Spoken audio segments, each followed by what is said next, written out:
Welcome back, everybody. It's been about an hour. Had a little bit of food, a little bit of rest,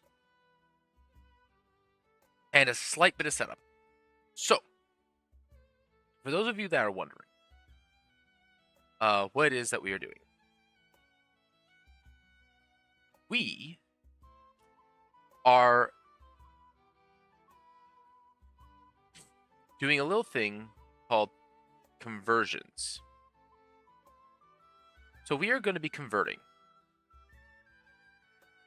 D&D5e stuff that I've homebrewed into Pathfinder. Now, specifically, we're going to be doing what is effectively, I don't want to say background, but I want to call it more like origins. Now, this is something a little bit different, and I'm thinking about how I want to do this, probably on the sense of what it gives you as monetary value rather than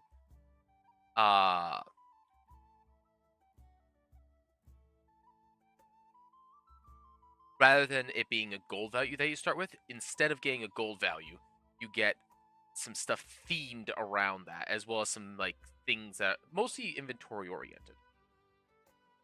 So the big thing with this is that this is intended not to how do I say this? This is not intended to make characters that much more powerful, but rather give them a little extra option. So, a good example of this would be, and Archives of Nethys is making this a little bit hard to navigate for a minute.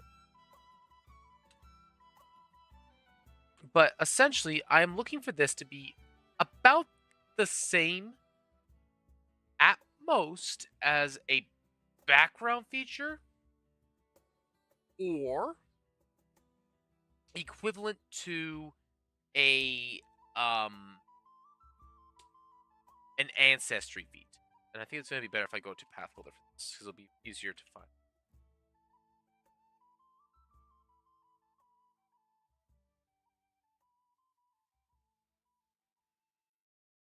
So this is the background stuff that I have.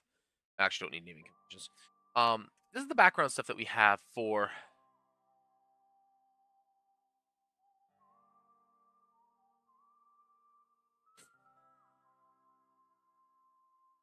this. Now, if we go to ancestry feats, most of these are circumstance bonuses.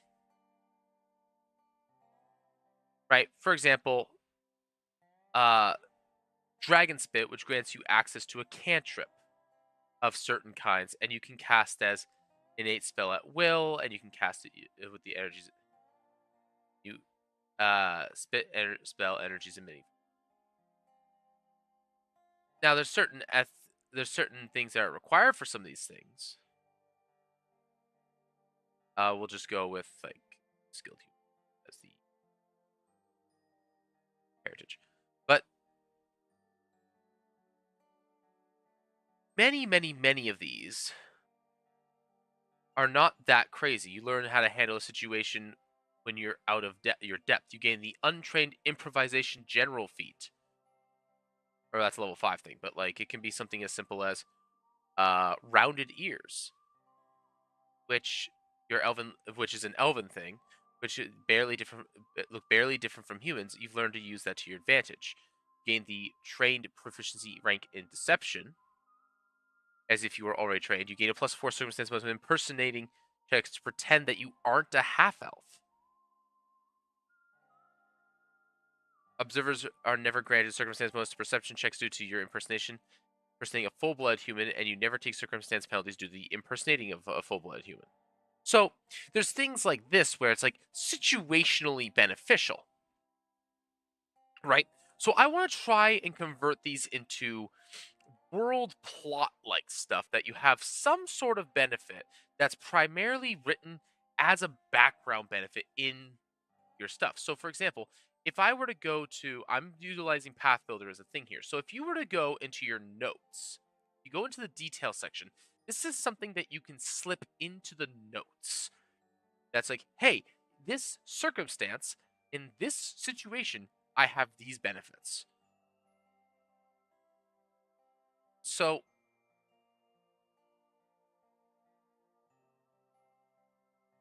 I'm going to put this as background. In addition to the benefits you gain from your background, those who grew up in Arvonder receive the following traits, reflective of the nature of growing up in the area. Receive one of the following one of the follow one of the following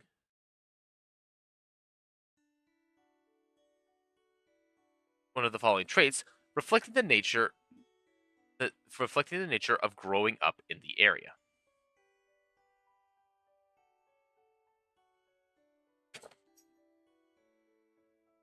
So, we're going to look at what each of these are, and then we're going to go in and make the changes in these and this here for what we can do to potentially make this good.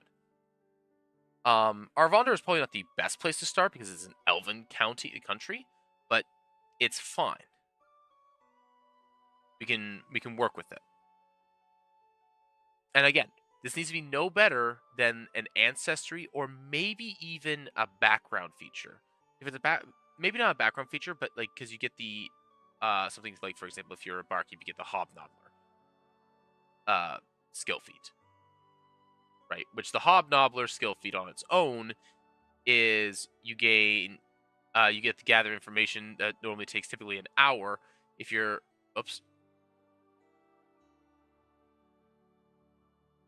if you're a master in diplomacy, you roll a critical failure. You get to gather information, get a failure instead. Also, no guarantee whether the rumor you learn is accurate, but you learn information through conversation. You can do the exploration activity that takes half as long as normal. So these are things that like save you time, just kind of point you in a direction of this is kind of what you're a little bit better at in some way. But it can't be empirical unless it's specifically circumstantial. Um it appears. And I did a ton of looking around at various things, and it looks like as long as it's circumstantial, because circumstantial bonuses are very very easy to get by and large. The other benefit is that we can also look at it in another way, um, which is I need to also do this.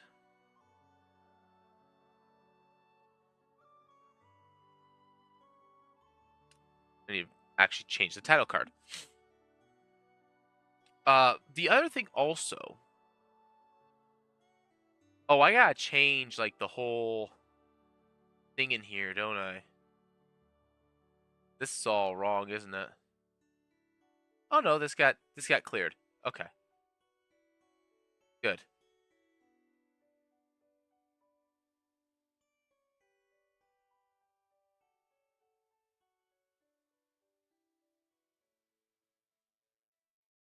Okay.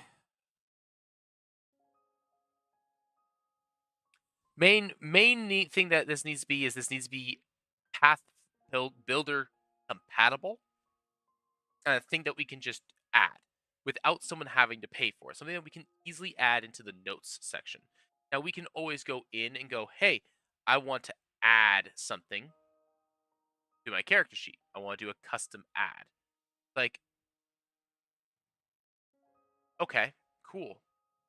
The whole point here is that you can put it in the notes and not have to worry about it.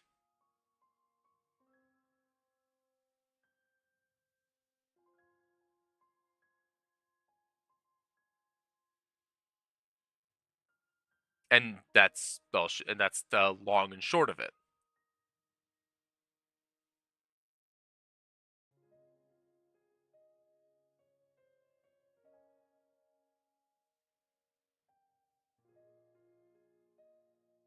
There we go.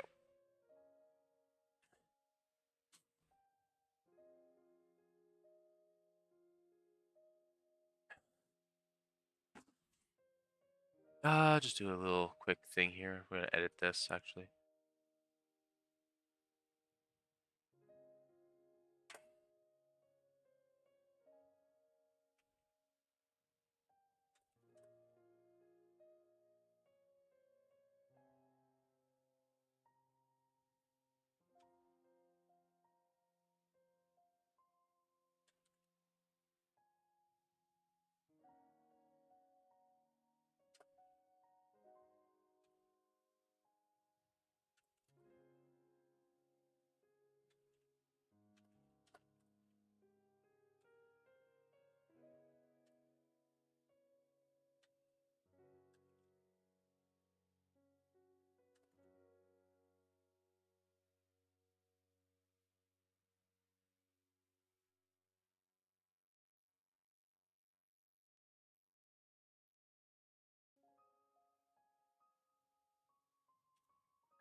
All right.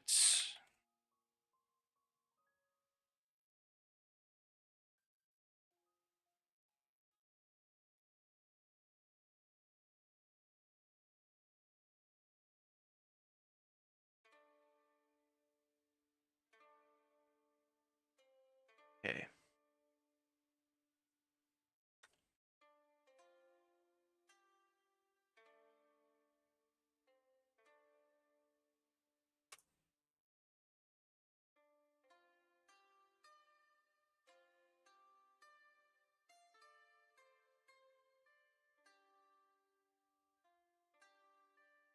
All right.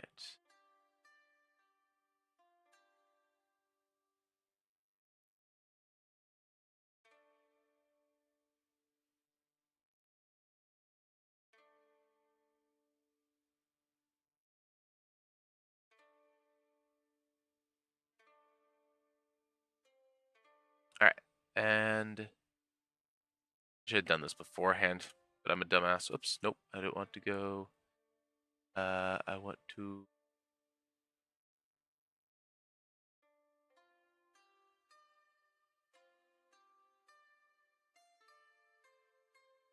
Copy this, paste it in.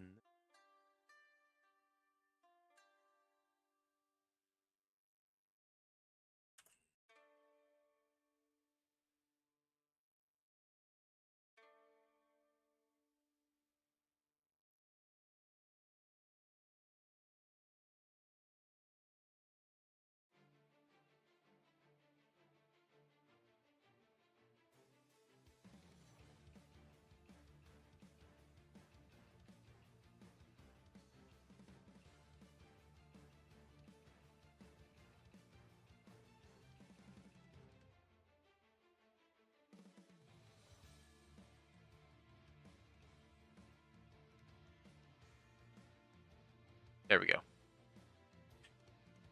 Right, that should help with that a little bit. Ugh.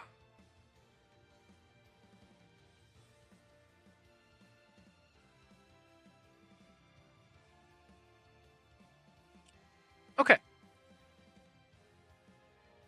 I will be right back. I'm gonna grab a quick thing here.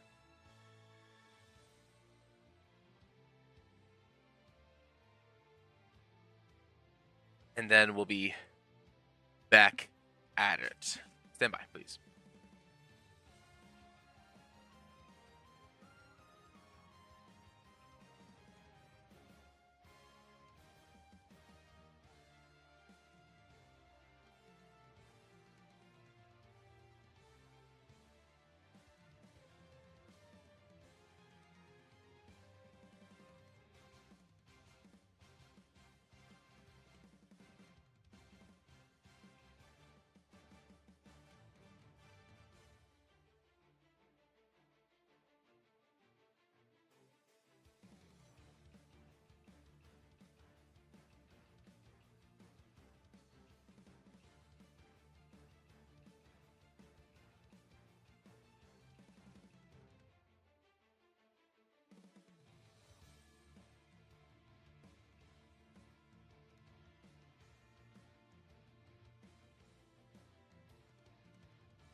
Okay. Back at it. Back in the saddle, as it were.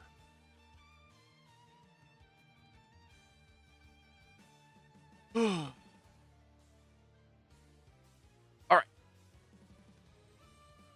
So,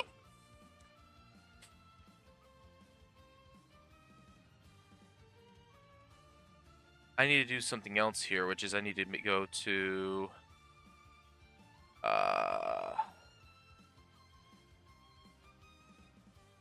get Archipelago.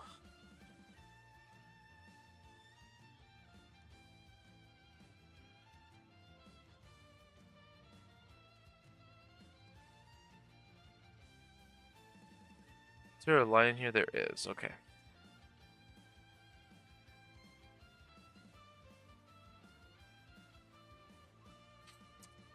All right.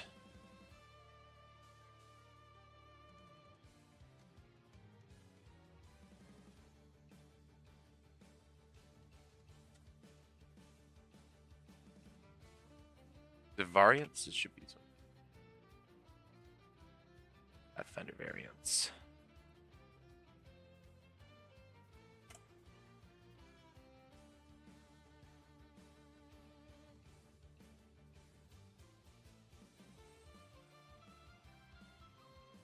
Five, 6.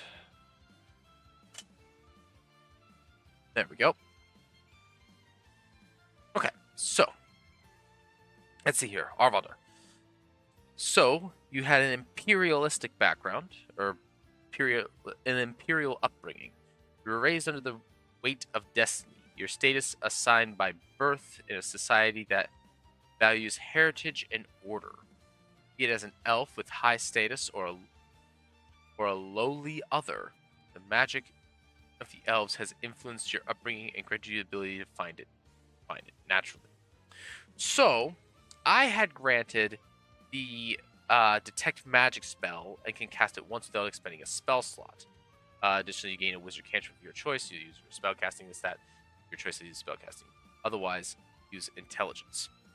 So, we're gonna do a little thing here, which is we're gonna check detect magic,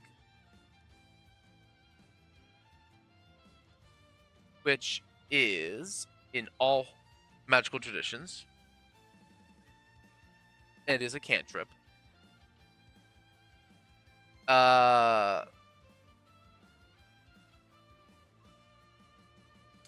Let's see here.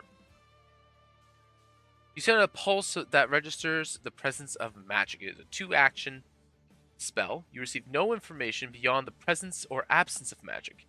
You can choose to ignore magic you're fully aware of, such as magic items and ongoing spells that you and your allies.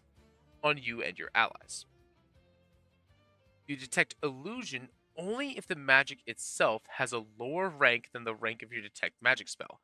However, items that have illusion aura but aren't deceptive in appearance, such as the invisibility potion, typically are detected normally. At heightened 3, you learn the rank or level of the most powerful magic in the spell detected, such as as determined by the GM, and at 4th as 3rd, but you also pinpoint the source of the highest rank magic.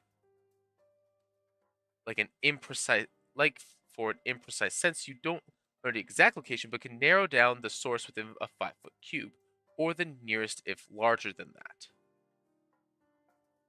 So, I think this is fine. And if we go to Path Builder, we can get to this. We get this is in there.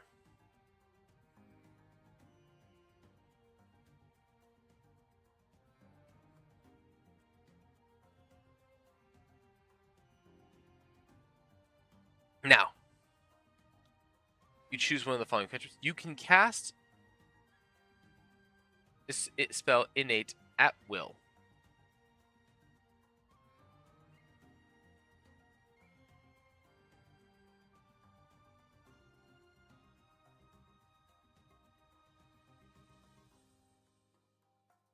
So you can cast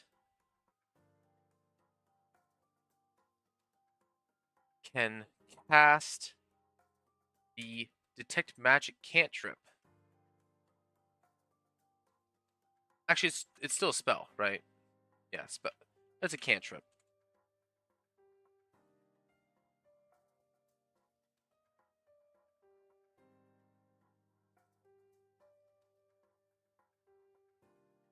As an innate spell at will.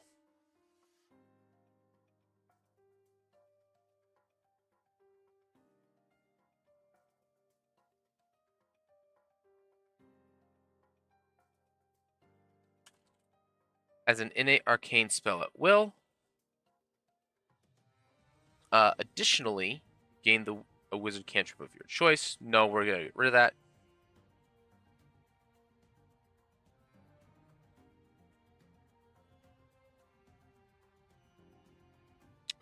Is there anything specific about elvish magic that we need to make note of here?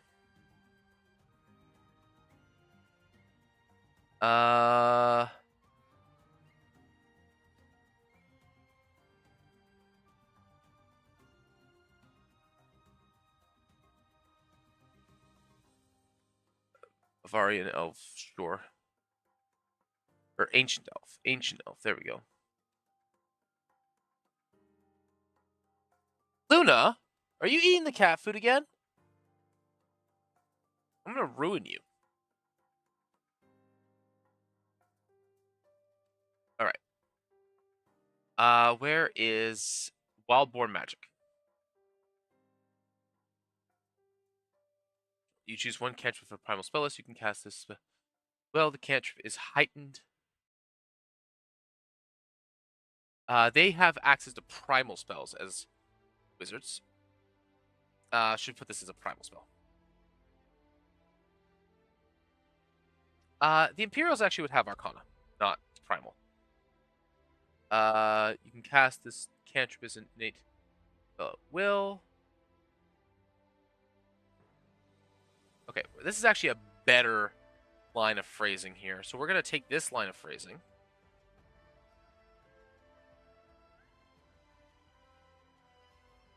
Uh.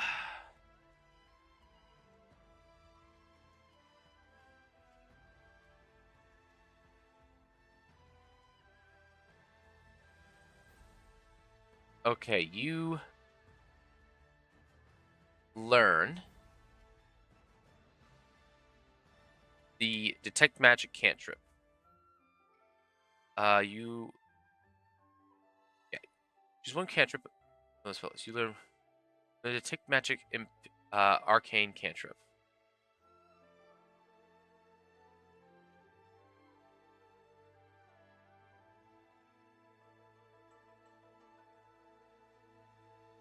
Arcane cantrip.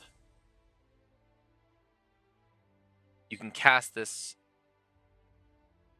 at will.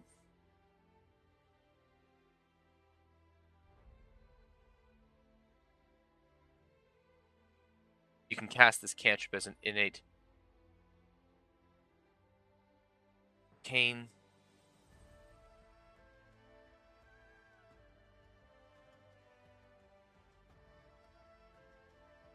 What the heck?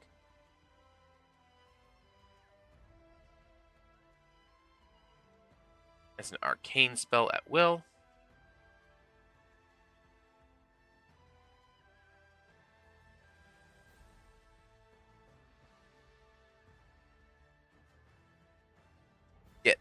You know better.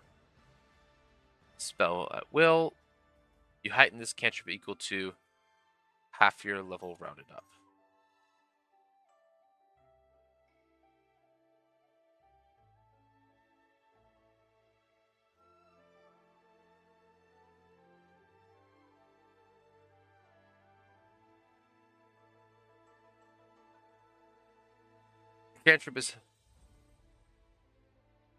The cantrip is heightened to a spell level equal to half your level rounded up. There we go. Simple. Nothing crazy.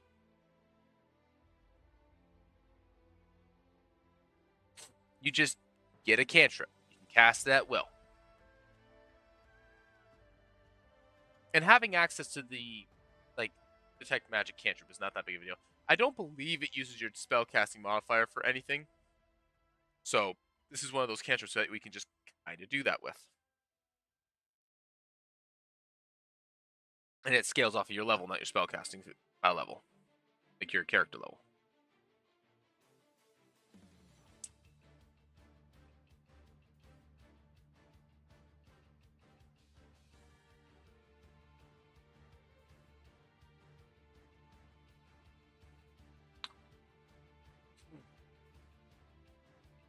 Alright. The life of a wanderer among Arvonder's wild expanse has made you adaptable and resourceful. You value freedom, community, and shared lore of the road.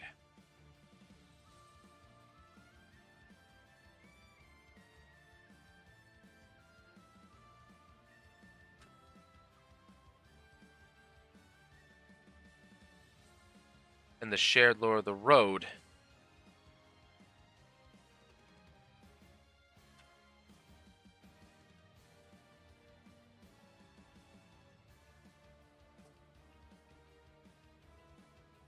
That travel it.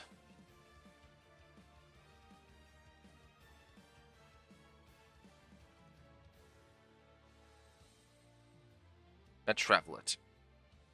When you end up to fight, other creatures take a long rest, you do not require a camping set to have a comfortable rest. Okay. So this is going to be just completely out of nothing. So,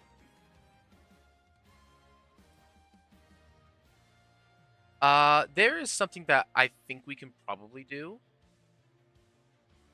which is you don't have resting.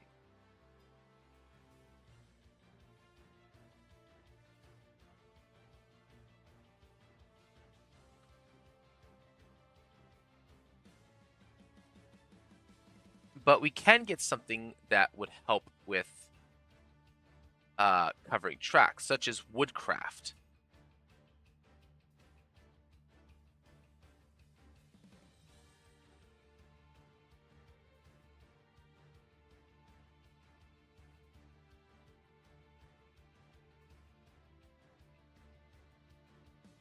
So we could do something like woodcraft, which is like you gain the woodcraft ancestry feat, even if you're not an elf.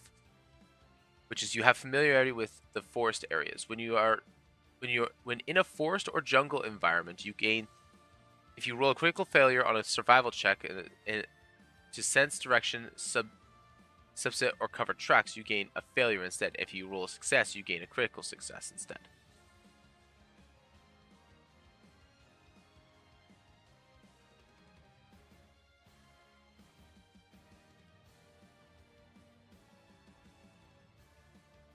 So we could have that because they're just constantly traveling. It's supposed to be very elvish inspired, but I don't want to make it so you just get woodcraft, because that seems a little bit nearsighted or a little bit silly. But they are supposed to be ancestry similar, so turning crit fails into failures and successes into critical successes on a specific kind of survival check, subset of certain checks. So, for example, sense direction, subsist, or cover tracks specifically. So this could be also a lore thing where you just get dubious lore or a lore of some kind. I could also just make it you get Arvonder lore as well as something else. We could even go with the Elven lore, like a lore equivalent, which is you gain training and proficiency rank in Arcana or Nature, and if you automatically get those skills from additional quests, you instead become trained in one of the skills of your choice. You gain the additional lore generated feat for Elf lore as well.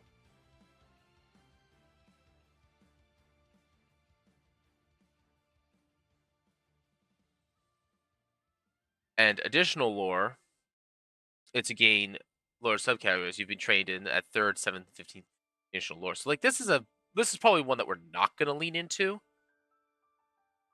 I might just make it so that you just get a combination of two things, which is so we're going to call this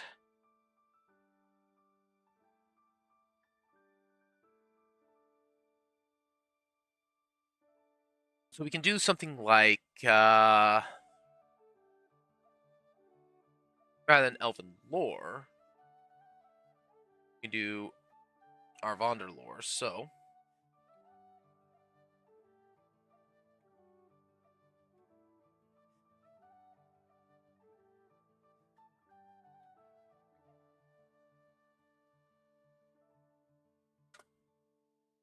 you gain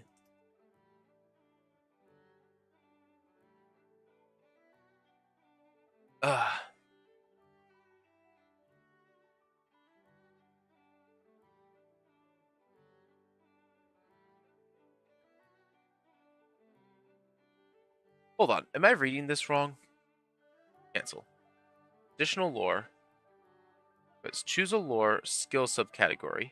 Become trained in those, you gain additional skills increase you can apply it once the chosen lore subcategory.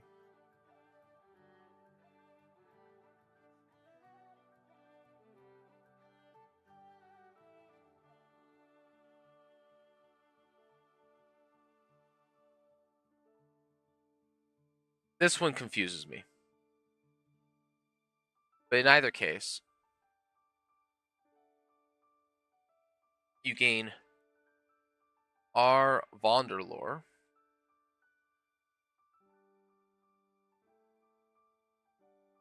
Lore skill. You gain the Arvander lore.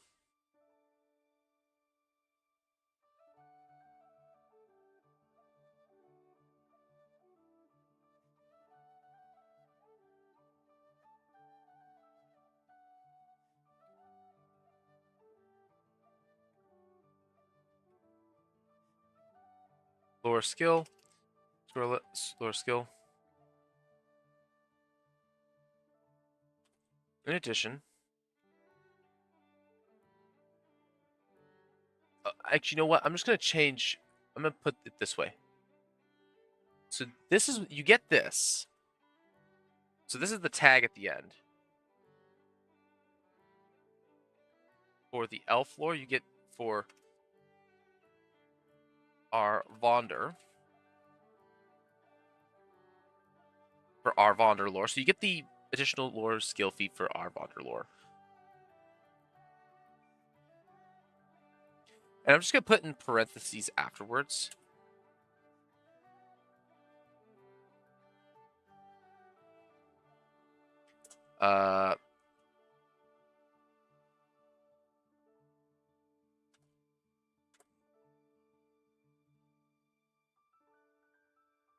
Becomes was expert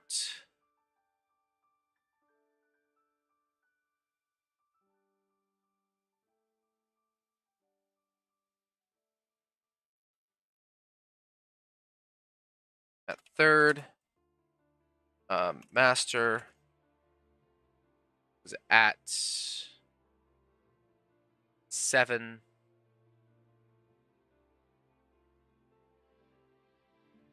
At 7th. And legendary.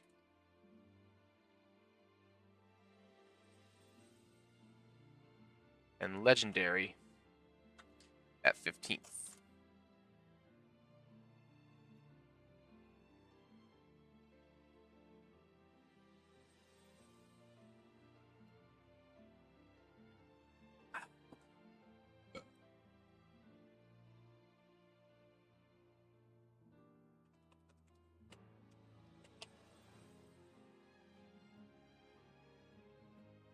Okay. In addition to that, the typical thing that you get is you get a skill. So Elven lore. grants you one of two skills. Gives you a proficiency rank in a skill, and if you automatically you gain a proficiency rank in something else. I do not want to do that. So instead, I'm going to give circumstantial bonuses or an... Ooh, actually, while traveling a caravan,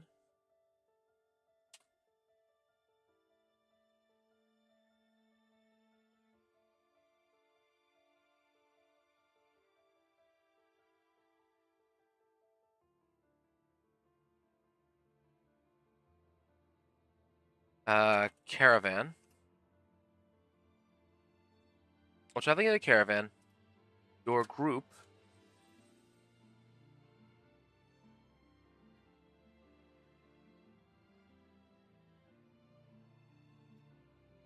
can travel at I don't want to say at full pace. At full speed.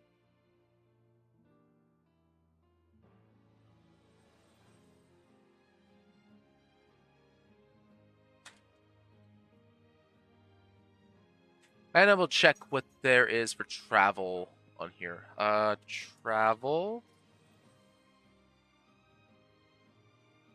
All right, travel.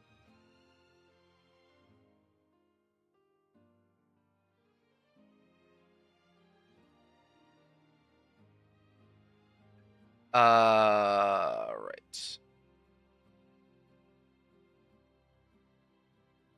Getting lost. Difficult terrain, hazardous environments, travel speeds. I'm gonna say this. Travel as though they move 5 feet faster.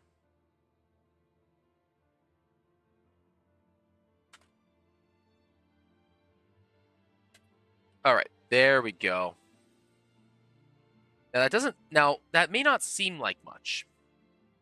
But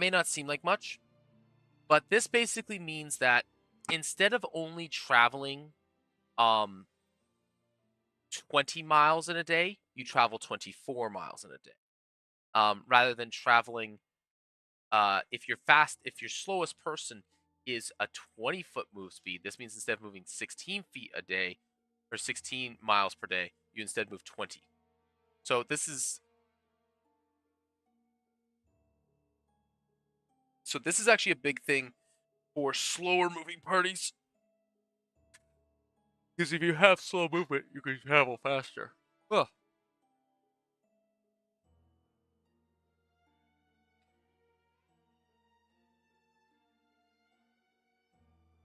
Now,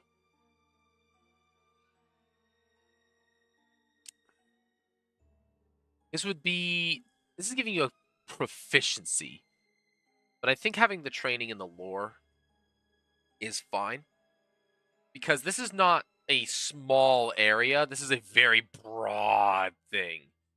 Because if you ask about a location in Arvonder, you get to use your lore.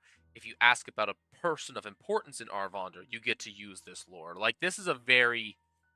If you are in or asking about the land of Arvonder, which is a whole region, you get this. Stuff that's native to that. Like, this is definitely going to be a thing that I'm going to have to be mindful of when I'm creating monsters or putting monsters in. It's like, are they native to Arvonder? Yes? Okay, you get to use lore instead.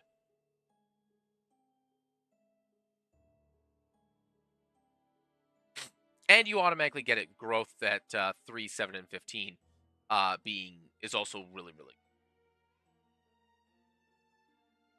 Okay, I like that one. Warden. As a protector of the land, you understand that the wilderness must be preserved against those who would exploit it. You stand as a bulwark against encroaching civilization, and the unchecked plunder of nature's bounty.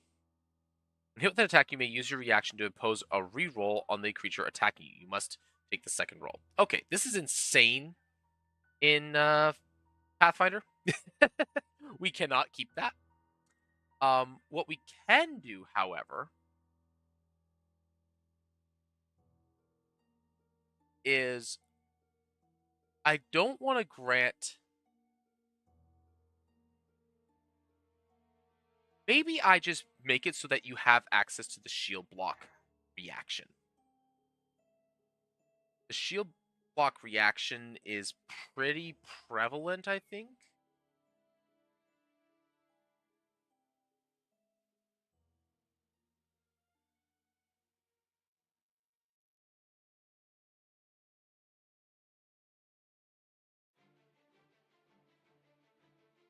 All right. Shield block.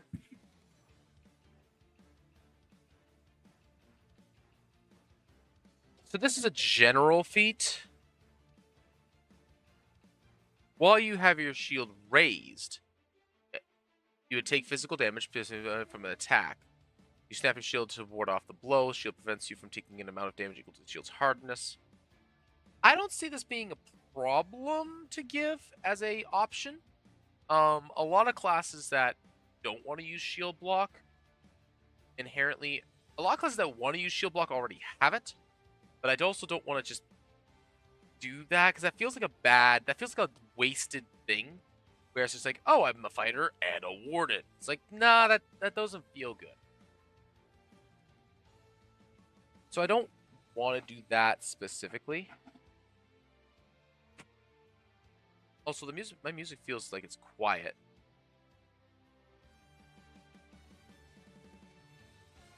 There we go. I don't know why it got quiet for some reason. I'm gonna turn that down just slightly. And I don't want to make it a numbers thing, because creating numbers, like adding numbers, is a bad idea. I don't want to make it so like, oh, when you shield block, you treat the hardness of your shield as 1 higher. Like, that's a bad idea.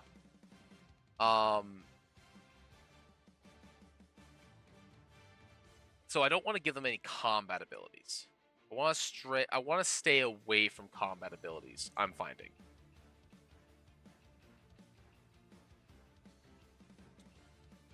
Because yeah, so maybe something in like the dwarf ancestries will pause me some ideas.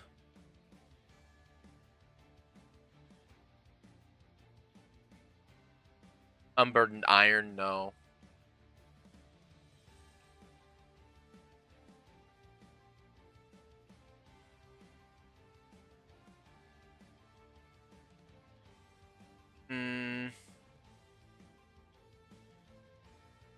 Let's go back to human for a minute here.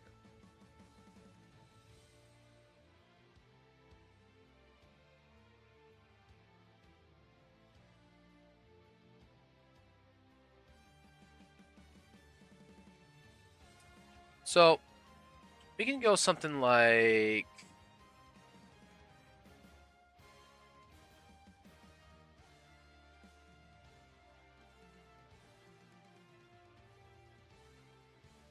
natural ambition is just nuts though. Jeez, cannot do that.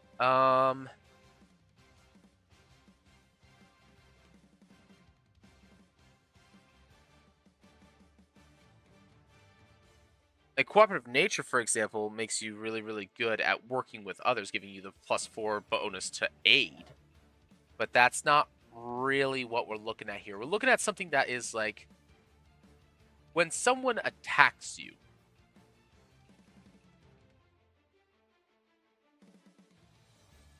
Actually,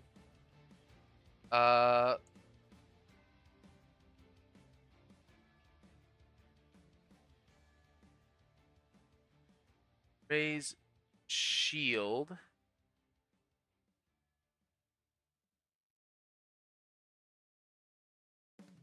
Raise a shield. Here we go. Is there a feature that lets you raise a shield as a reaction?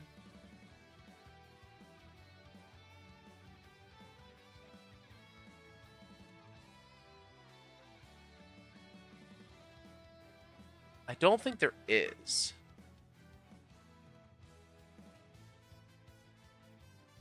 Ah, emergency charge, which is a 4th level feature. Enemy hits you with a melee strike or Melee strike attack roll, you fail to save against an enemy spell attack. You immediately raise the shield or cast shield. The circumstance bonus to the benefit determines the outcome of the trigger of spell attack. Yeah, so there is something. It's legacy, and it's specifically the Magus that gets it.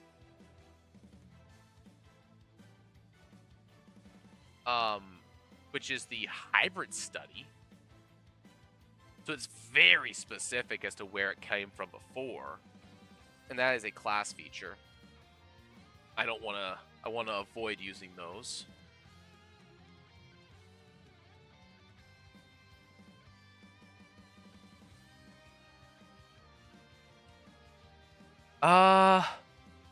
What is something that is Guardian-like? Well, we can always go to the Guardian, but I don't want to do combat stuff. Like, what is something that we can do?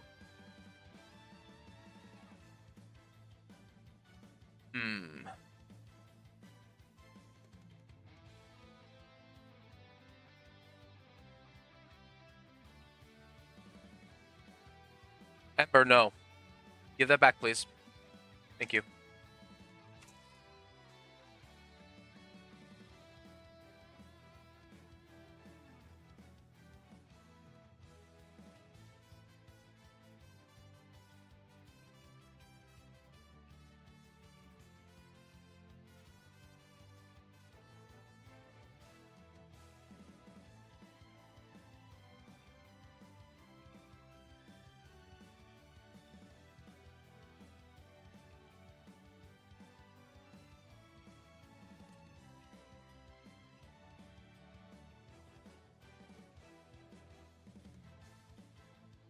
Copy and paste this over here. Oh.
This needs to be different.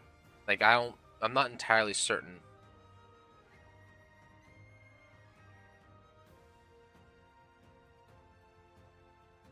I don't want to give, like, combat benefits. What do I do here?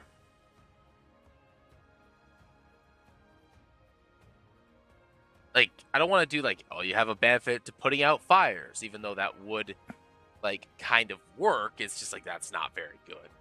Like that doesn't inspire someone to take it. Like having a very large lore, or moving faster, that's inspirative to take it. Having the detect magic cantrip, that's inspirative to take it. This is kind of insane.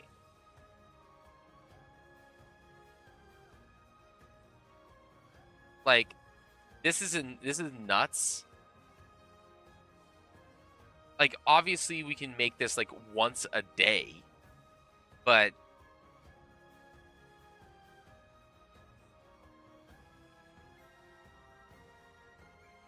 that's still kind of crazy.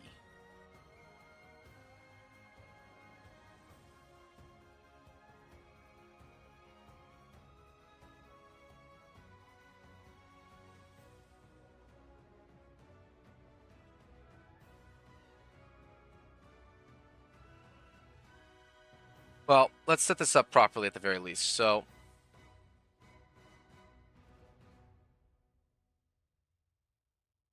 let's try this. Let's try this.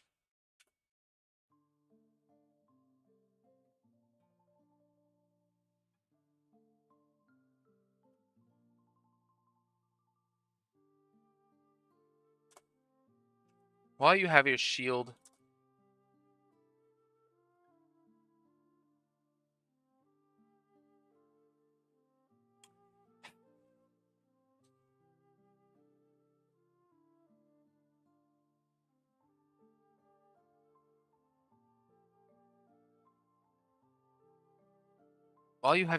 raised. No, it's not actually. Uh,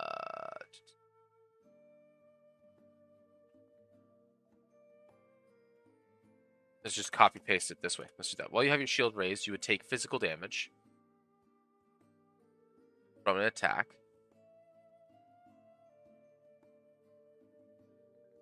From an attack.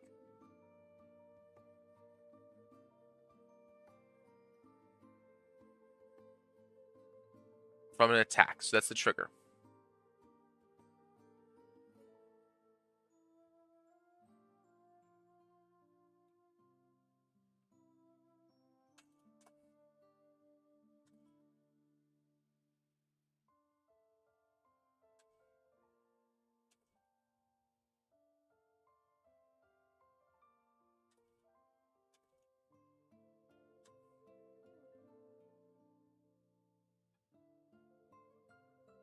Make the attack roll a second time.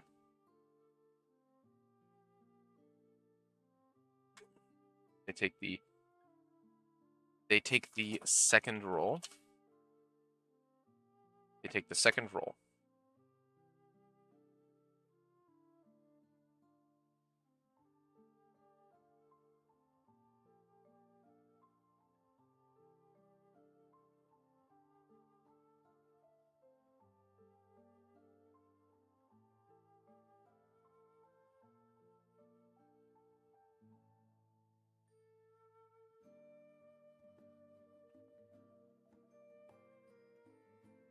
Reaction trigger. Oh,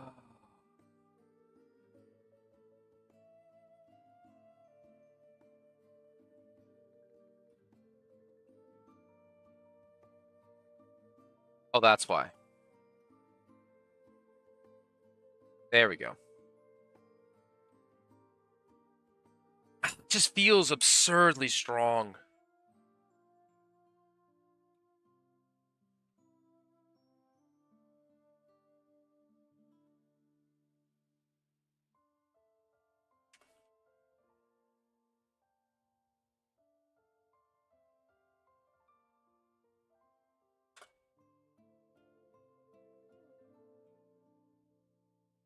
I need to find the actual phrasing for that again. Once per day. What's something that you can use once per day?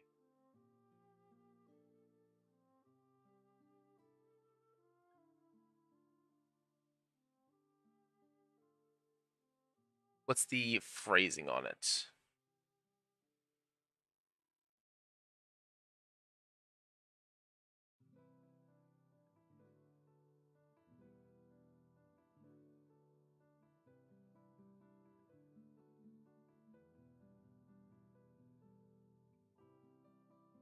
per day. All right, whatever. That's fine. I kind of like this. I kind of like this. Uh, aligned with the Druidic Circle.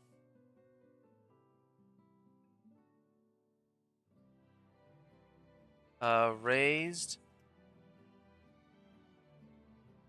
with the Druidic circles that safeguard Orvander's ancient magic. You are dedicated.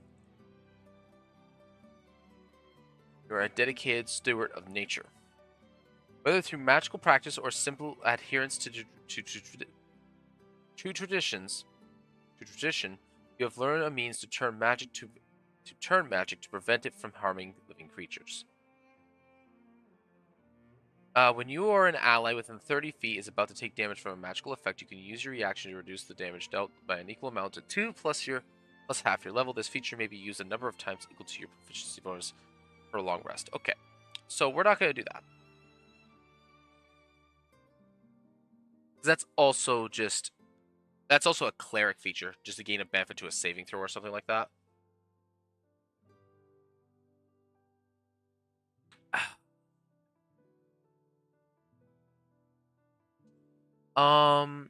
Now for magical stuff, let's just go all.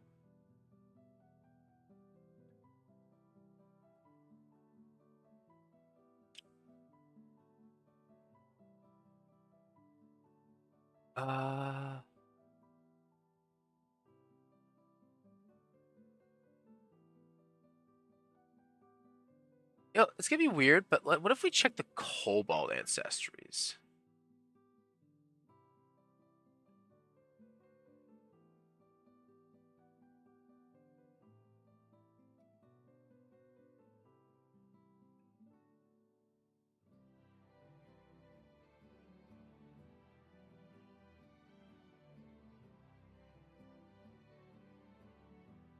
Because there is ancestries that grant you resistance, right?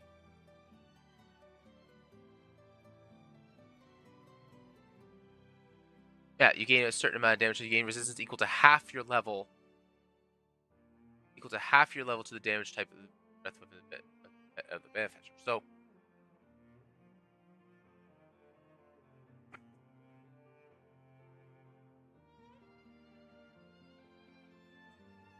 you gain a resistance to magic, perhaps?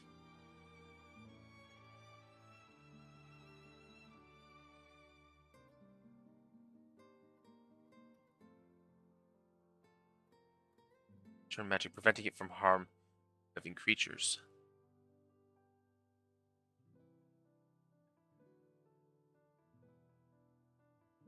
Yeah, we can do this. All right. Reasons to have to. Okay, we're just looking at the Cobalt one for the moment.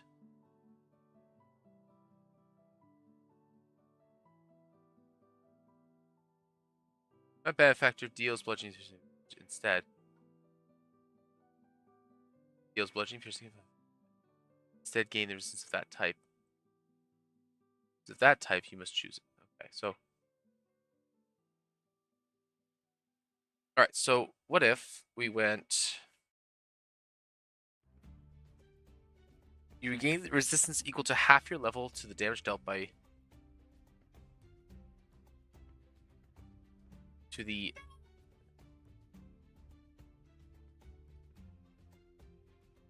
So we pick a damage type. And it must be one damage type.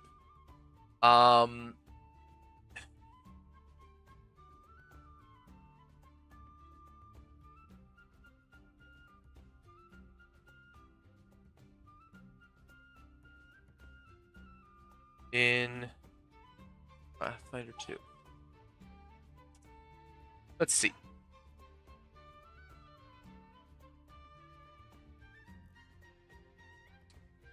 What is common damage types in nature? A lot of enemies are humanoids that use swords. My script doesn't pick up versatile.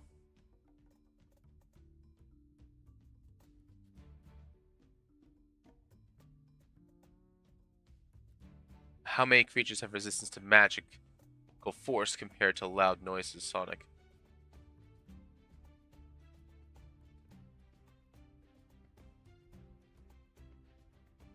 Cold damage are more common than acid and electricity, so instead regulate modifiers provide less resistance to metal. That you're going into a sewer, you can safely assume that'll be poison and acid. If you're going house full of vipers, you're probably gonna be facing piercing and necrotic. Don't just wing it, ask GM prep time. That way you're good. I'll let you know. Okay.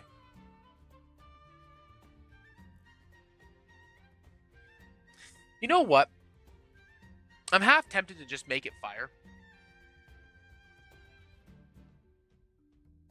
And just call it a day.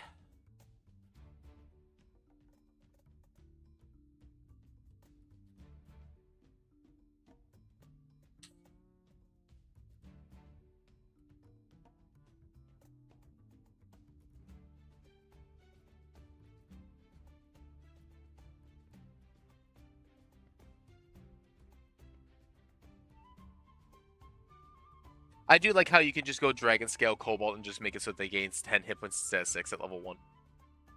Circumstance bonus against... Was it Dragon Breath's sleep trait and effects that would make you paralyzed? That's so cool. You can actually just do dragons.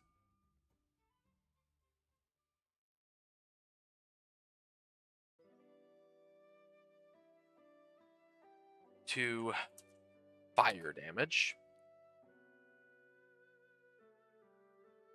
To fire damage.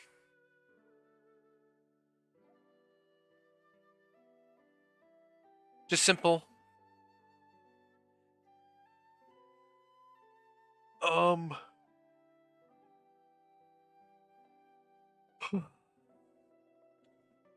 actually.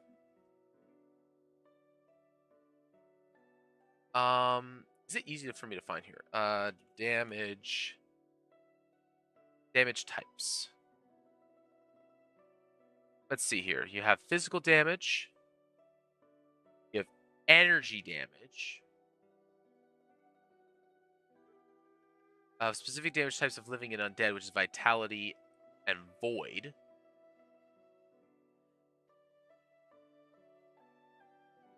We also have spirit damage, such as constructs may affect it. Mental damage, which is psychic. Mental damage. We have poison damage. Then we have bleed damage. Precision damage. And there's precious materials for other damage types as riders. So...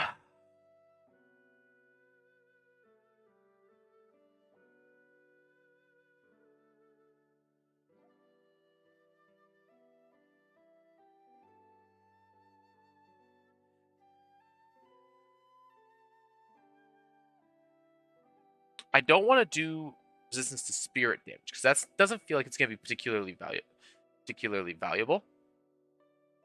But I think it also makes a lot of sense. Actually, void for void damage. It saps life, damaging only living creatures.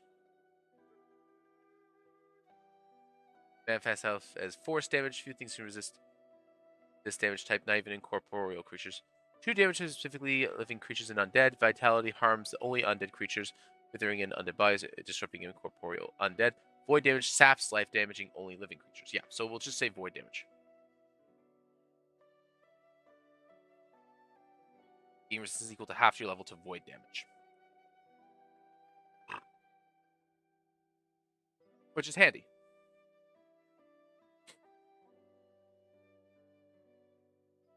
Yeah. Alright, I'm actually kind of happy with that.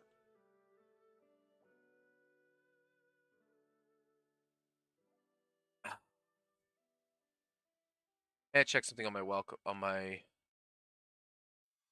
to the Fractured Shores bit here.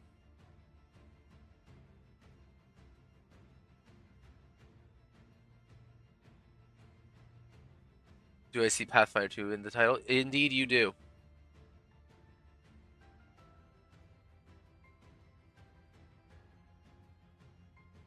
to reorganize a bunch of stuff to accommodate for Pathfinder stuff now because I kind of just did it. I'm like, you know what?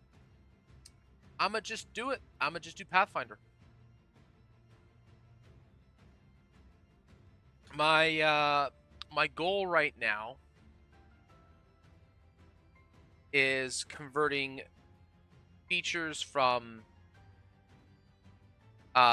previous to from 5e to uh PF2. And I'm trying to keep these as close as I can to ancestry feat equivalent. Like level 1 ancestry feat equivalent. Because ancestry feats don't provide a ton of power, but they provide interesting things. And it looks like for the most part they're equivalent to providing a cantrip, a means of resistance, a minor benefit such as movement speed or something of that nature.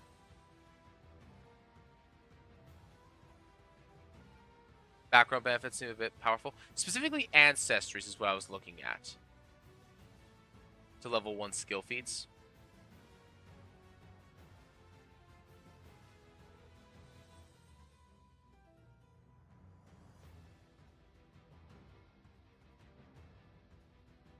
That seem a bit powerful. Less interesting, but in line with Path to 2 backgrounds. The main thing I'm trying to avoid was skill. Not too powerful. I'm avoiding class features. Like, class features that are flat out not happening. Like, if I do some checking on an idea and I find that there's a class feature that has it, I'm just like, nah, not happening. Like, this, I'm not even happy with this one. This is just kind of like what I've come up with so far because it's very similar to what I had previously. But it's like, this just, I don't like this. This is too good. Like, you get to force a reroll. Basically, you have crit resistance against a single time. And it's just like, that's way too good.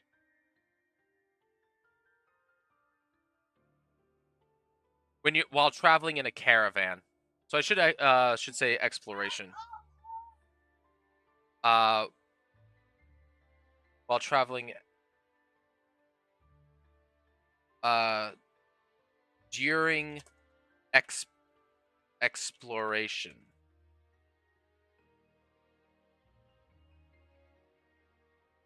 Yeah, Warden is way too powerful. I agree. It's just like that's the closest I had to what I had before. So that's why I kind of left it like that. I'm just like, and it's mostly more to like so I understand how to just write it. But this is just like this is way too good because this lets you get out of a crit once per day on average, which is way too good. It's basically and denying a crit is on average saying, oh, okay, you get one less attack against me. Like I can't use that. It's too good. But I want to keep with this theme. Like the protective theme.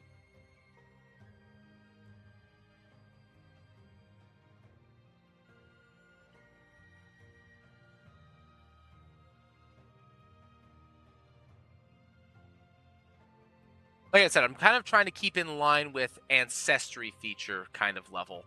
Maybe a little bit less than that in some cases. As backgrounds mechanically. They're meant to be an addition. So I'm thinking that they're probably too good already as is anyways. So like you already get everything from character creation and then you get one of these on top of that. But I'm kind of looking at them like this is already too good. In a lot of cases. Like it's one of those things like I need to see it in front of me to really get it. Mechanically these are on top of everything else already. So I may like you said, I may have to resort to an additional skill feat of some kind.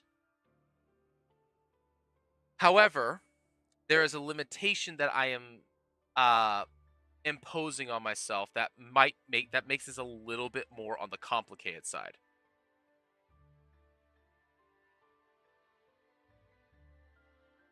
The additional lore feat that gives him access to feats later down the line.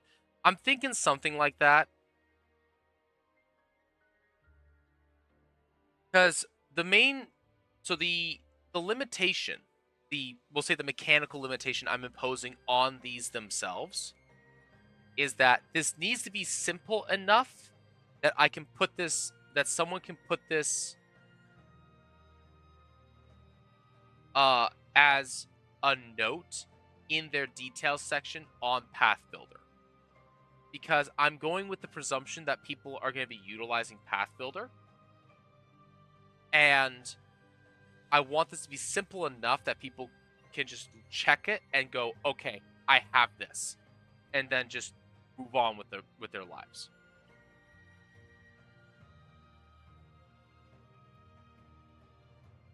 Something that doesn't necessarily require a ton of math for them to do. Or something like that.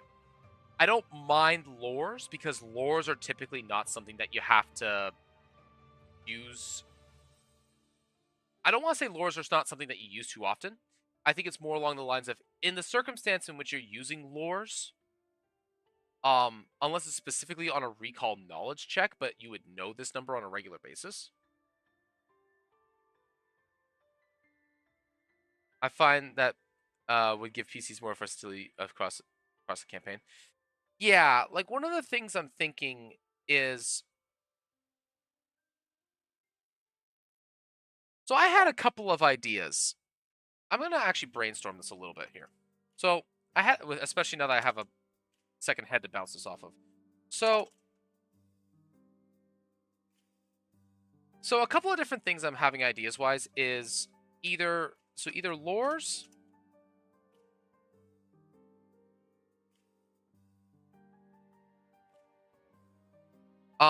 The other thing I'm thinking about doing possibly is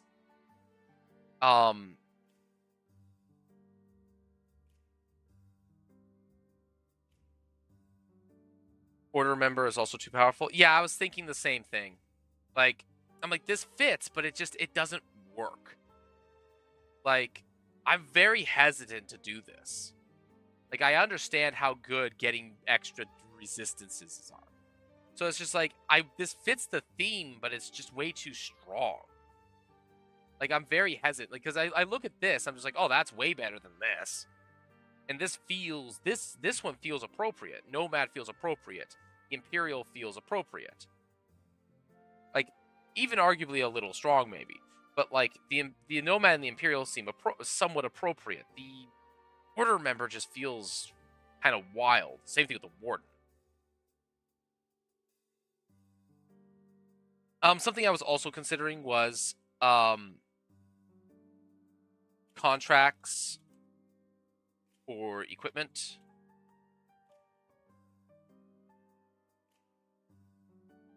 Okay, come on.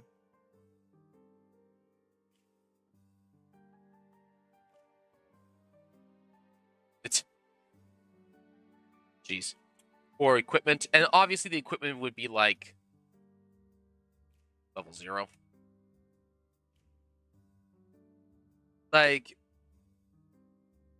I'm trying to think of ways, because this is a very different power scope than what I'm used to dealing with. Because 5th edition, you can kind of throw caution to the wind a little bit in 5th edition, ironically. Of like 5 gold and level 0. Yeah. Like, this would be specific stuff that you would be getting because of where you grow up. So the idea is that this is less I should actually change this. It shouldn't be background benefits. It should be culture benefits. Culture is a better way of putting it, not background. For background, you grew up in Arvanda, the revealing.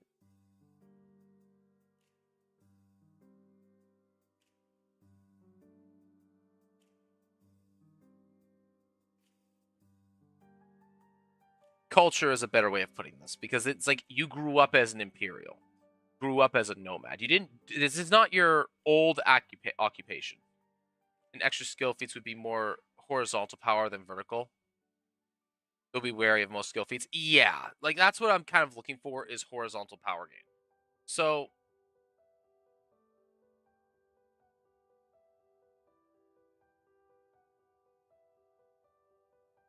like obviously anything that gives you a form of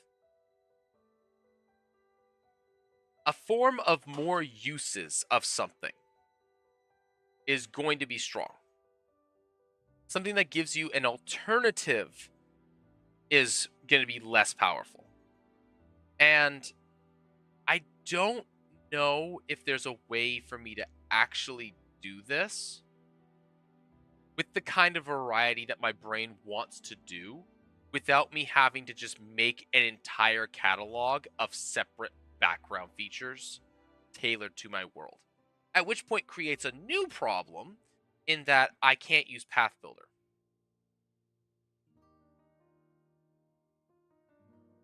Because I can come up with backgrounds like to the cows come home that are background equivalent. Like I have zero issues doing that.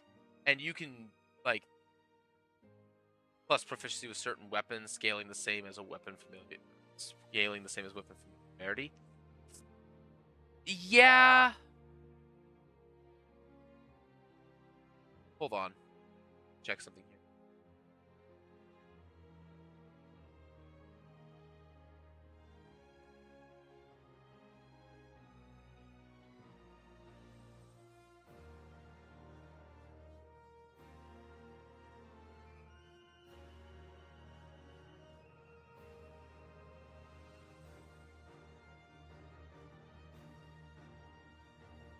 Yeah, because you can override the proficiencies in Path Builder.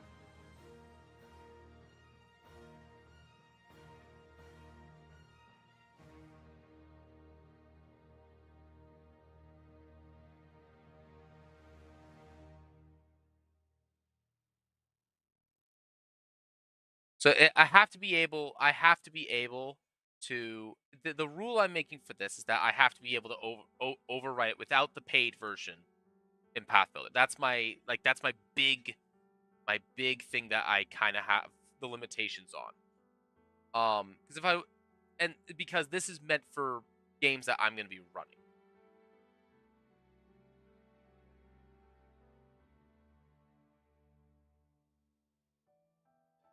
So, because you can always have a lore on the side. Like, yeah, you can't add a lore to your skill sets without it taking up a skill slot. I don't think.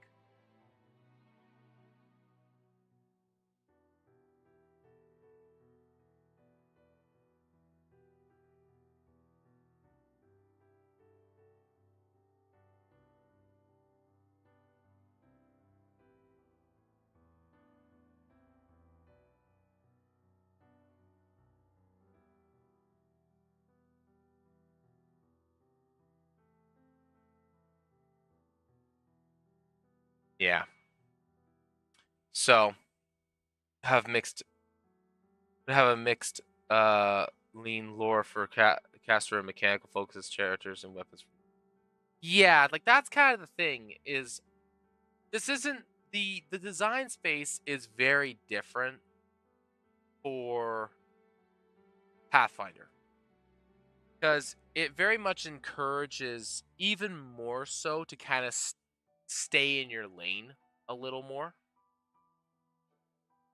because D&D5e specifically really lets you expand outside of your lane. Whereas Pathfinder's like, no, here's the thing that you're good at, stick to it. And generally speaking, you have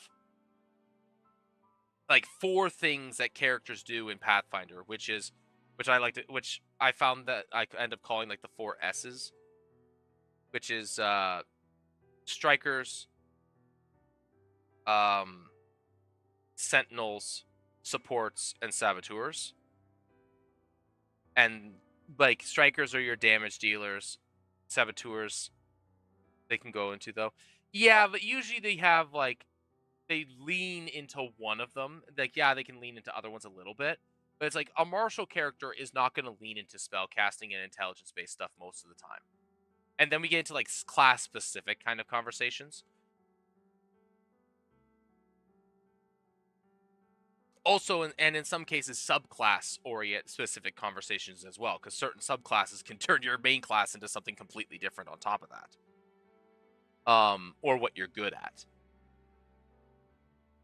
Like, I believe there's rogues that can just turn their entire class to be like an entirely different stat instead of dexterity. It ends up being strength or something like that. Like, I have to go through it again. I remember the rogue specifically having a thing for that. I'm being beckoned. One moment.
All right, there we go.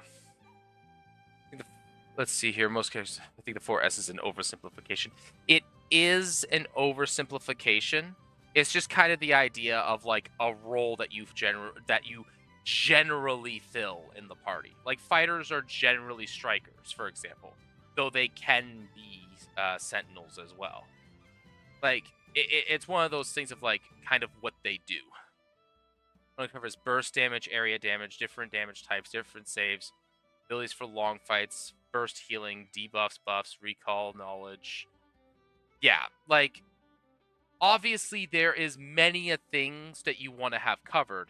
It's just the idea of like generally what is your class kind of built to do. And you can deviate from that greatly with skills and ancestry feats and equipment for that matter. Like it lets you push in many a direction. Like I agree that it's an oversimplification, but the point I'm kind of getting at is that a wizard, generally speaking, is not going to be a striker. Ability for specific problems, resources, healing, traps, hazards, social, etc., etc., etc. Yeah, like I agree. Like again, it's a generalization, not a. It doesn't get into specifics. So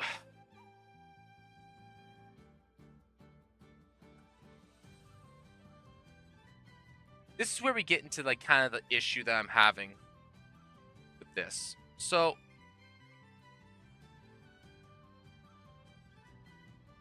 because I can always just go, hey, you get the additional lore feat, and it's for, you know, these groups. Masters, but I do get what you mean. Yeah. Yeah. Like, again, if you go at the baseline for each individual class, right, before you get into subclasses and before you get into, like, weird esoteric builds and things like that, it's like, what does this class do? It's like, the fighter fights. The fighter is going to get its big weapon, big armor. I'm going to beat you up, and you're going to try to hit me. Right? That's what the fighter does.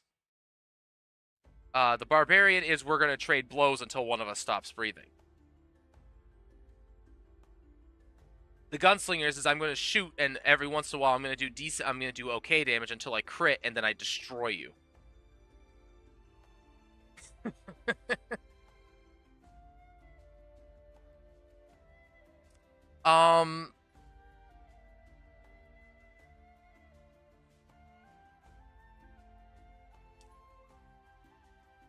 But yeah, the main goal of all this is I do like the weapon idea. Because you can also change.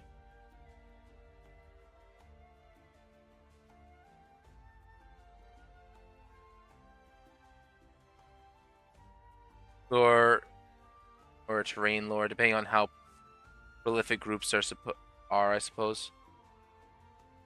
So these are meant to be like the main factional influences of like the main cultural influences inside of a specific region. So like generally speaking, you're going to be influenced by the imperial culture, the nomadic culture, the warden's culture, or the order members. Like that's kind of the idea. So this is like one of those things like I don't think it's gonna actually work too well for Pathfinder, the more that I'm kind of digging at it. Because unless I full send it and just create like actual proper background replacements.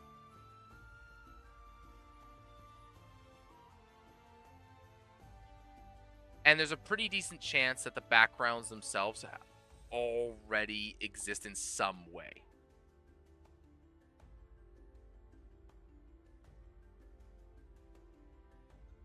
Because there's a lot there, right? Naturally.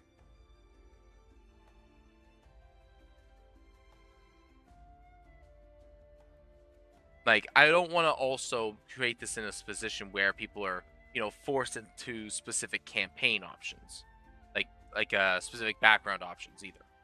So,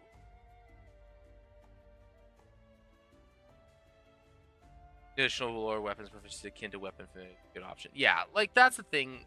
I do think the additional lores and weapons options are fine.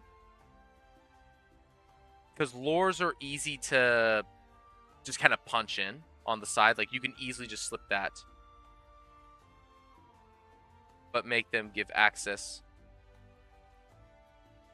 To certain archetypes. That's a cool idea, actually. I haven't fiddled with archetypes too much. Because you can only get archetypes with class features. You can't do it with general features. No, it's just class features.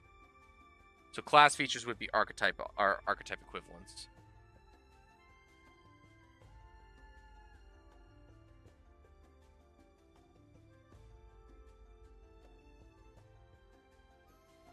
I don't know. It's one of those things where I'm not entirely certain where to go. Mostly due to my unfamiliarity with the system.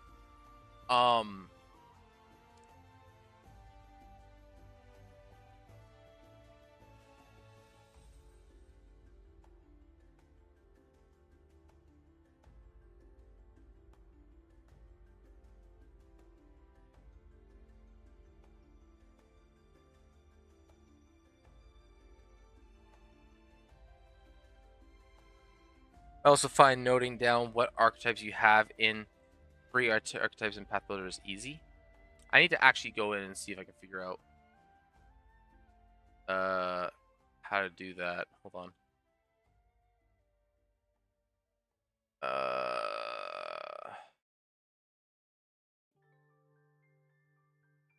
Where do we go to new character? Is there a way to add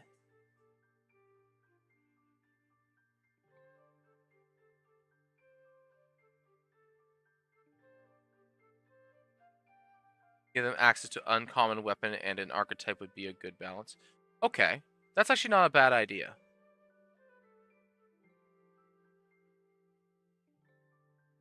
How do you get free archetypes on Path Builder? I actually don't know that. Or free access. Can you just select it by default?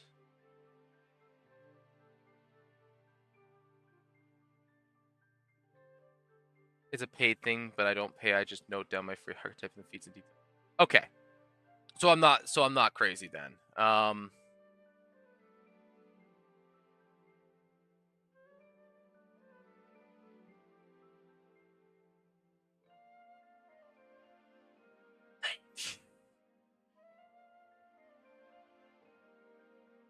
Uh,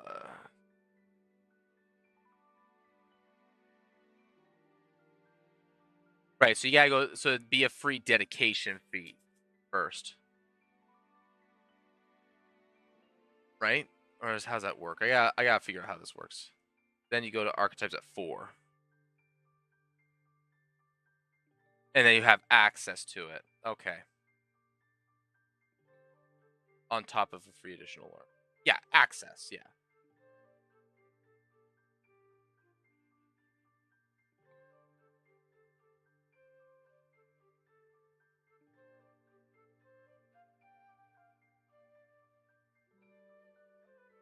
For archetypes, you need the dedication fee. Yeah. So it would be free access to it so that you don't have to take a dedication fee for it.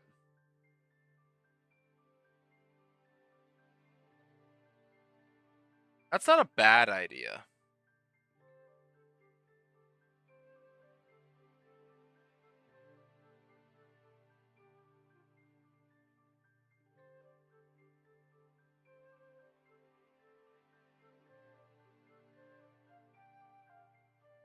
DM permission, but it becomes allowed automatically if you meet the access, I believe. Yes. Well, you do have access to it on the character sheet, but the GM has to give you permission for it. You know, to use it in the game itself.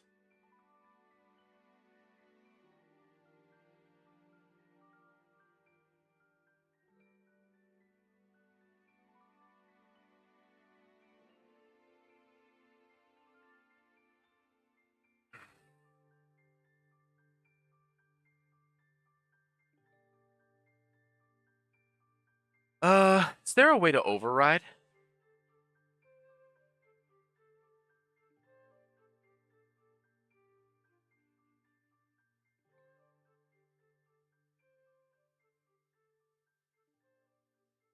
Okay, so you can put the thing in there.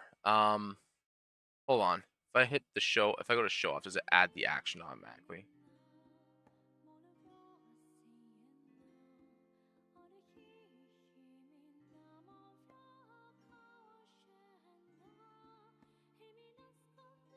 All right, so it doesn't show it in the side thing, right? If you don't have the prerequisites for it, but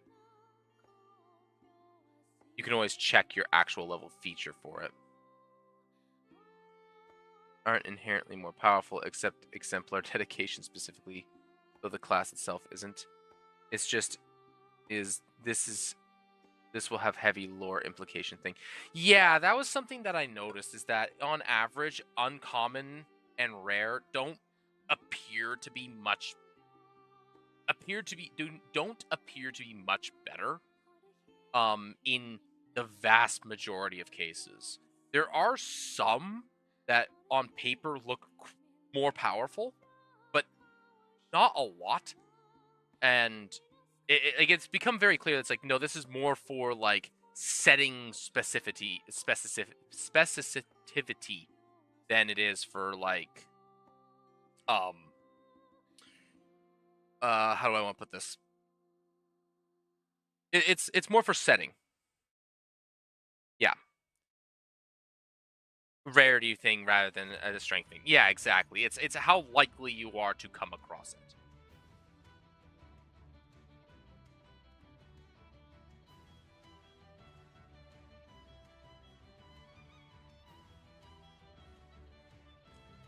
Yeah, I think I might just scratch the whole um Pathfinder background benefit thing, like additional background benefits thing. I might just scrap it for now, and this is like a campaign 2 kind of situation. Because I'm feeling, even though I'm navigating this reasonably well, I'm feeling uncomfortable with the idea that I'm making something and having in. I'm not confident in making it something that is gonna only make things more of a headache for the players rather than benefiting the players. And that's kind of like my biggest thing that I'm trying to avoid doing, is adding more to someone's plate in ways that aren't necessarily better. access, I can give some suggestions or later if you want. Yeah, that'd be fine. I'm really looking at a lot of like the ideas that I'm going through because I'm going through like, can I give them, like giving them a lore is fine because more often than not, if the lore skill is either on par or similar to the relevant other baseline intelligence skill. So like instead of lore elves, they might just have society already. Like when it's really matters, or if they might just have just specifically elves and not society. Like it's one of those things where it's like either it matters very little, or it's a secondary avenue so that their role doesn't suck. Period. Something just fell.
By the way, a homebrew thing I would suggest is give a cleric or champion training in the lore associated with their god. Not additional lore, just trained. Not additional lore, just trained in. So you can additional lore if you want. Yeah, like that's one of the ones that I'm just thinking like that just makes sense to me. I always thought it weird that like I understand that religion is a wisdom-based skill, so it's helpful for clerics, but it just would make sense to me that they would get a lore associated with their deity specifically.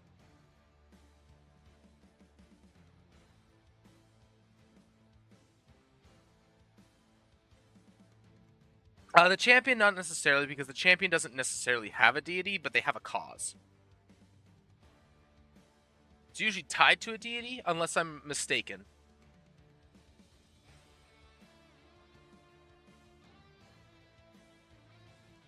Been a hot minute. Oh, they're just automatically trained in a religion as well. Okay. Nope, you do get one for your deity. Okay. Couldn't remember.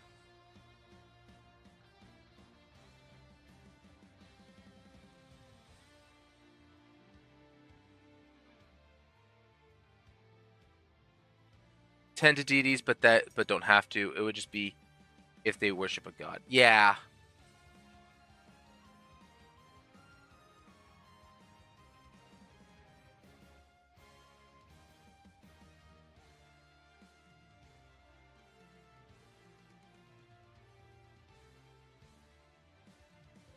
Yeah.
Okay.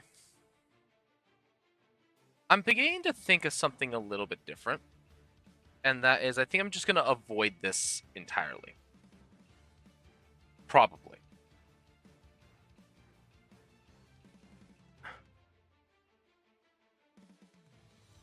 Okay, awesome. The thing that the thing I think is getting me is that I'm just very used to 5th edition. And 5th edition is very much a homebrew everything because everything's already everything is already poorly structured. Right? Like 5th edition is very much a here's the framework.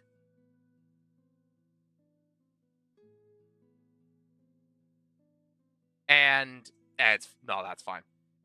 Here's the framework. Now build the house, paint the walls, set the furniture, put down the floor, then set the furniture, choose your lighting and all that yourself. Like choose the whole thing. Whereas Pathfinder's a lot more of like, okay, here's the house. The walls are already painted. Here's some furniture that you can pick from. And maybe choose the knickknacks that you place here and there on top of that. Right? Like it's much more we've got all the hard heavy lifting done for you already. You just need to make it beautiful.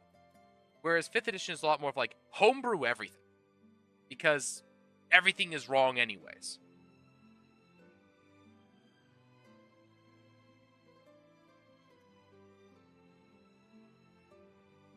So like I have an innate desire to just make things for this because I'm used to it.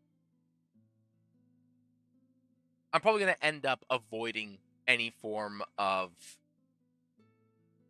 home brewing at the very least for the main campaign that I run at first over anything else.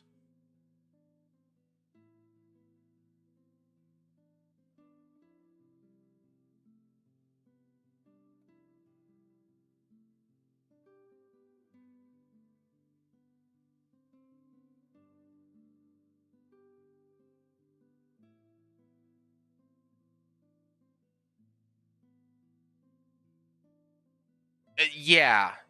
Whereas 5e is a lot more of like, just give your players whatever you want.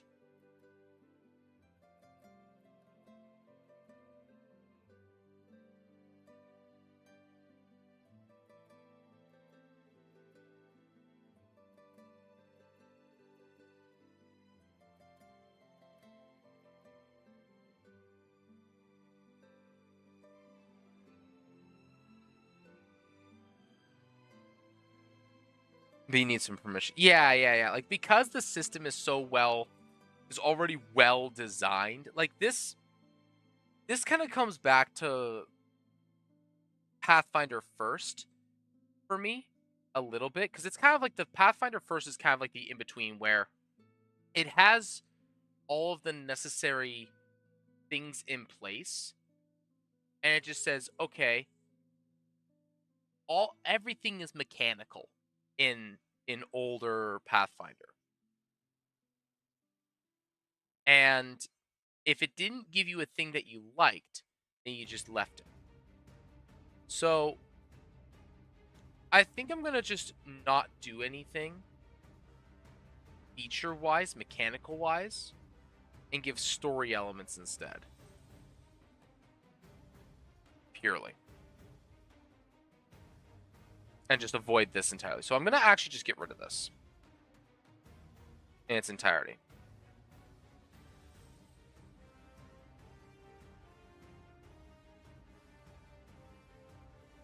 We're just not going to probably just not do it.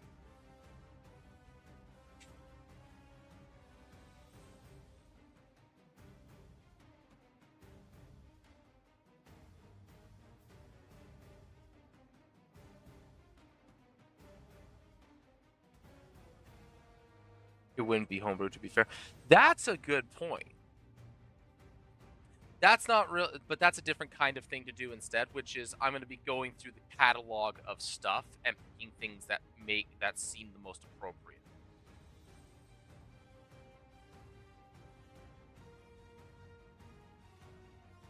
But then it also becomes another factor. Well, then I have to go through how would I even sort that though?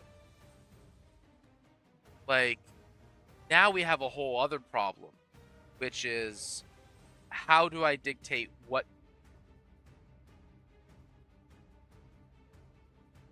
Well, I'm thinking about how to even make it easy. It's more along the lines of like, okay, how can I make it easy for players to find enough options to make each option viable? Maybe not in all builds, but like I want there to be a martial option and or like maybe not necessarily a martial and a magical option, but I want there to be enough.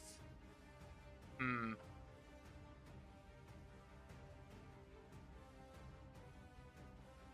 Hmm.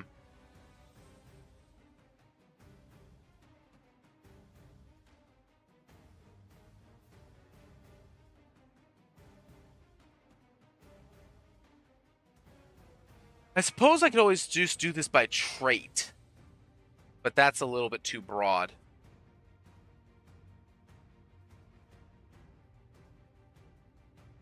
But yeah, maybe access to like specific weaponry, specific specific spell options. The problem that it creates obviously is that certain classes are just going to be better at some and then than others.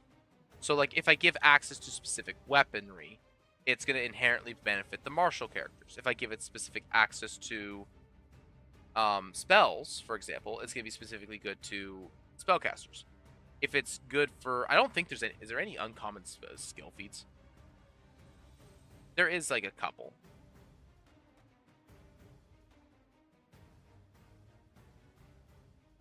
Yeah, so there's some uncommon access.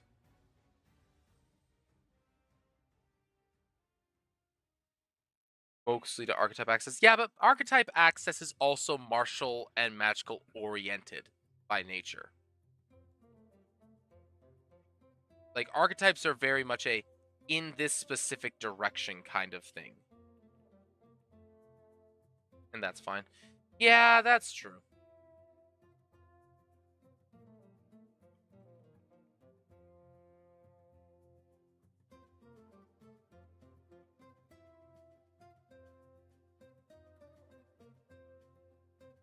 That is true.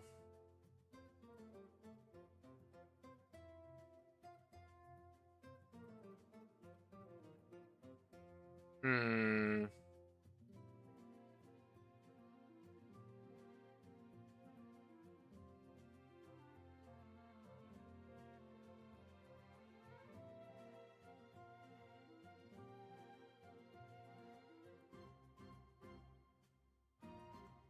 Like some of these are going to be wild ideas, like just because of the nature that I have some of them. Oh, like I said, I think if I go perusing through the archetypes, I can probably come up with something for each individual one, like you said. Whereas if you don't have to have the prerequisite for it, and you have access to that archetype for free at level 4 or something like that.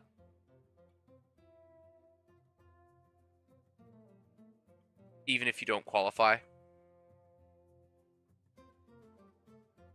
Like most areas will have a cultural lean to martial or caster, to be fair. That's, you know what, that's fair. I think I'm making it up I think I'm making up an argument for no reason.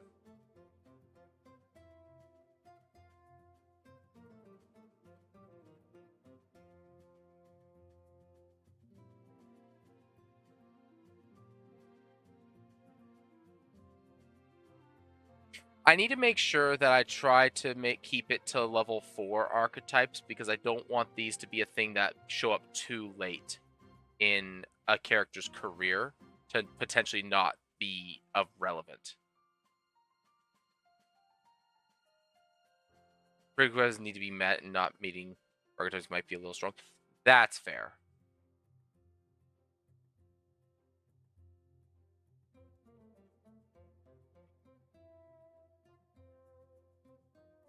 Do players typically not have access to archetypes by default?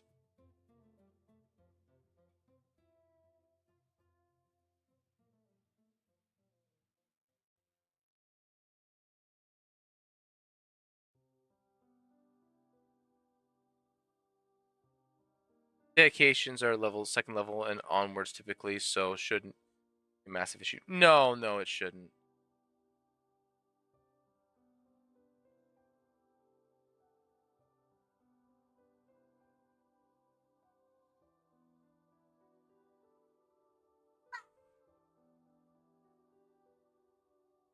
Oh, I see. Free variant, free archetype variant rule. Okay. I actually need to look up this rule. What is this free archetype variant rule? I'm gonna actually look this up so I know what's going on here.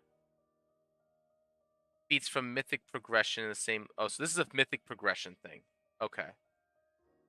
Uh, Symbols is a free archetype variant. No, no, no. I want the free archetype variant rule. Here we go. This is something different. Okay. Only difference between a normal character and a free archetype character is that characters receive an extra class feat at second level, and every even level thereafter can only be used for archetypes.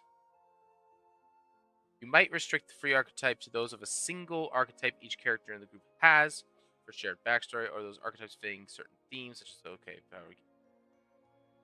or or unrestricted if you just want higher level power gaming.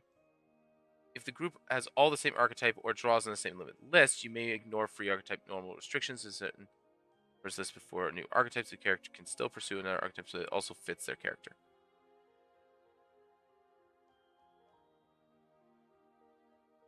Yeah. I think I'm the part of me doesn't want to say no to archetypes because that lets people that really want to have like character build expression be a thing, because it allows for build expression, which is a big thing for me. I love build expression.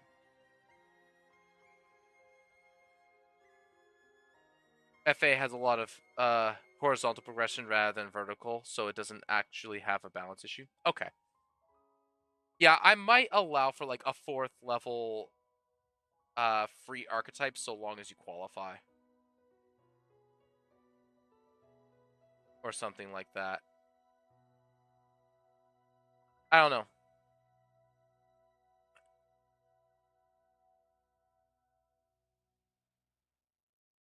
But if you give free archetype to someone, give it to everyone. Oh, absolutely.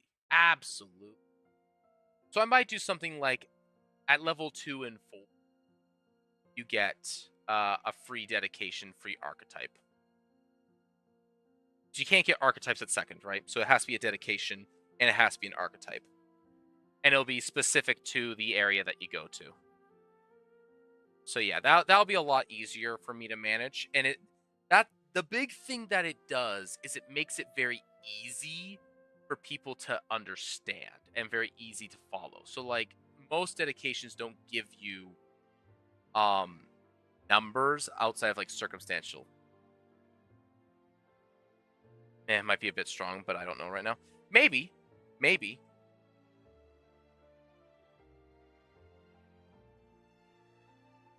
Or just a free dedication, and that's it.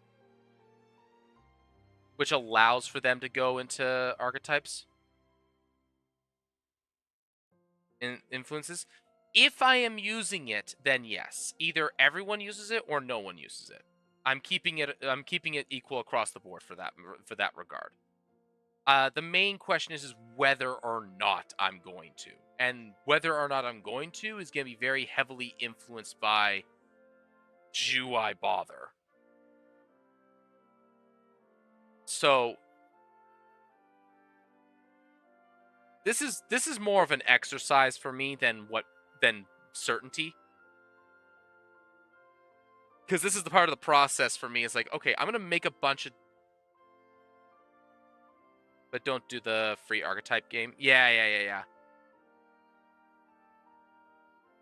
I'm thinking of free dedication at level 2 from each of the areas, and that will let people go. That'll let people go decide if they have some cultural training, and then they can decide if they want to go further into it from there. DD pages, to be honest. Oh, good point. Oh, that's way more important. I need the anthemas. I need the spells. I need the favored weapon stuff. Half of that's actually already there. A good portion of that's already there. But yeah, that's a really good point. I kind of need that. I kind of need that more, don't I?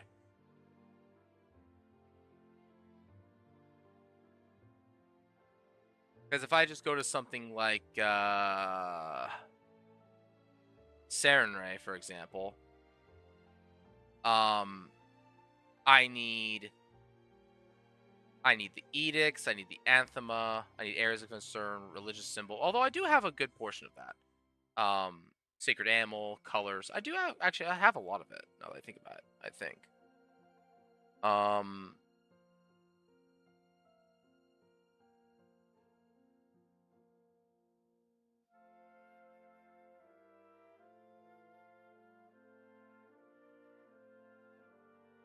like if I go to Onla, I've got favored weapon. I've got favored offering, sacred colors. I got their animal, sacred symbol. I got their temples, worshippers, followers, alignment, areas of concern.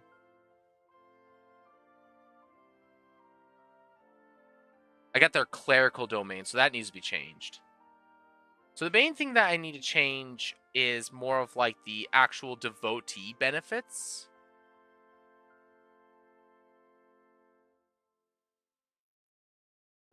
And then the major, and then the boon set, and then the curse set.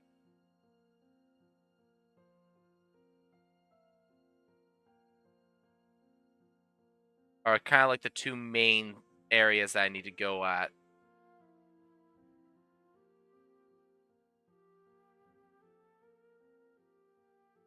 Steal from traditional deities, but they aren't required. Okay. Like, I imagine they just don't come up very often.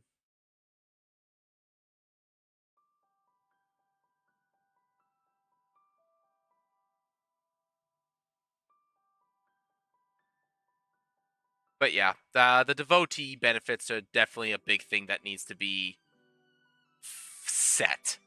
Because that determines, like, that determines an attribute, that determines the font that they have, a sanctification if they have one, a skill, the domains which are different.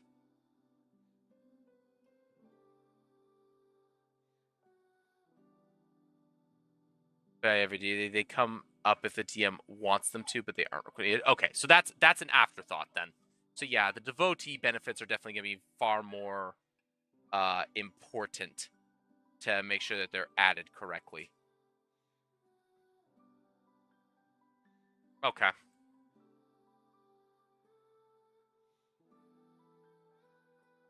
All right. It is 9:30. I gotta get going.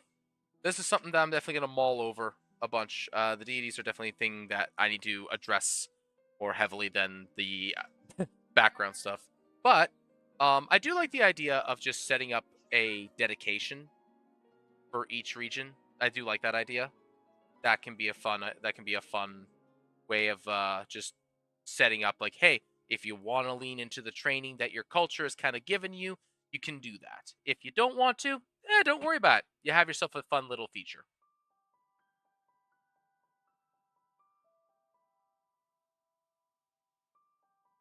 Advice. Yeah.